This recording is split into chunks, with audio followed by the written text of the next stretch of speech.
One of the things that really stands out to me when you take a look at like all the stats that are out there right now in education is that 300,000 teachers and staff left between February of 2020 and May of 22. So when we are, starting a school year and we need those TAs or the workers in the cafeteria and those bus drivers, when we have these type of staff shortages really kind of looming, Ashley, how do we make sure that we have the resources that are needed in our schools?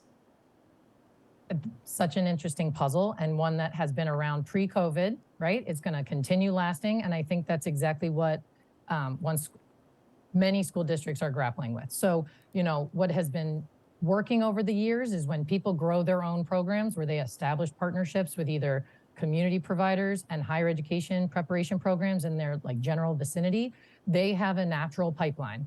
We're seeing more money coming directly to those preparation programs. I think the Secretary Cardona and the White House announced $8 million went to the Hawkins Center that are going to establish sub-grants to all HBCUs, because it's not just enough at this point either to say we need more bodies in classrooms, whether it's on the bus, the cafeteria, or in the classroom, but we also need to make sure our educators represent the students they're teaching. And so, rethinking some of those pipelines and incentivizing, whether it be an apprenticeship pathway where as you're being trained to become a TA, and then an educator, and then a principal, and then a superintendent, you don't need to take a pay cut or quit your job or, you can be paid while you're learning. And those things are happening across the country, just not here in New Jersey or New York. So, I think we need to learn from some other places that are bringing in really creative solutions. Yeah, because I wonder too, Anthony, about those, first year teachers, people just entering the profession. When you see that, teachers, almost 80% of them saying they're dissatisfied with the working conditions, and you have these, new people coming in. How do you make sure that they are satisfied, that they are happy, and that they can last?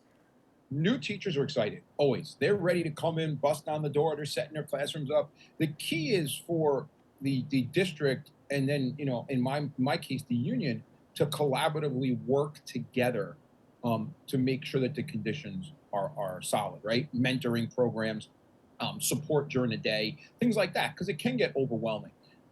So you really need to make sure that you don't disenfranchise these people and then you lose them. I will say, this is my 18th year in the district, and I've never seen so many openings going into the school year. I know in the union president level, we've had a tremendous amount of turnover. So we're trying to figure out the best way to fix these problems. I spent last week in Princeton, New Jersey with tons of my union colleagues at a leadership conference trying to hash out some of these things and get ready for the school year. And I think we're going in the right direction, but I think we need to figure out a way to get the public to understand that we're here for your kids, right?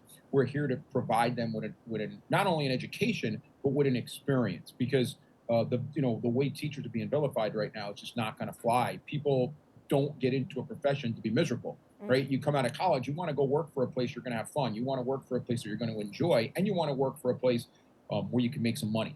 And right now, that's a struggle in the teaching business. So we need to figure out a way to flip the conversation that's going on culturally, and have culture understand, or have our society understand, that we're here for the kids and we're here to provide them a really good experience before they hit adulthood.